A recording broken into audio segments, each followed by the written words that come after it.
Good morning আমার ছোট্ট ছোট্ট বন্ধুরা। আজকে আমরা একটা নতুন গল্প বলবো। হ্যাঁ, তাহলে একদিন দুটো বন্ধু রাস্তা দিয়ে জঙ্গল দিয়ে হেঁটে যাচ্ছিল।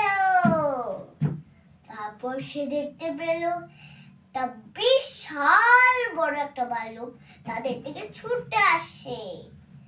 তারপর বড় বন্ধুটা কি করলো? বড় বন্ধুটা একটা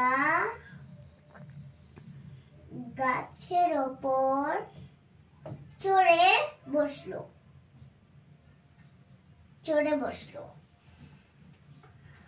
তারপর ছোট বন্ধুটা তো কোনো রাস্তাই পেল না।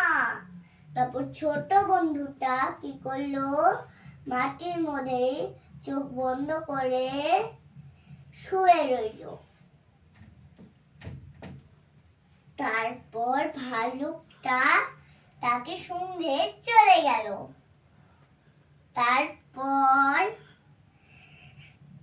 গাছের থেকে বড় বন্ধুটা নেমে বলল যে, ভালুকটা তোর কানে কানে কি বললো রে? বলল যে যেই বন্ধু বিপদের সময় সাহায্য করে না, ওই বন্ধুর সাথে মেশা উচিত নয়। তাহলে আজকে আমরা কি শিখলাম? যেই বন্ধু বিপদের সময় সাহায্য করে না, ওই বন্ধুর সাথে মেশা উচিত নয়।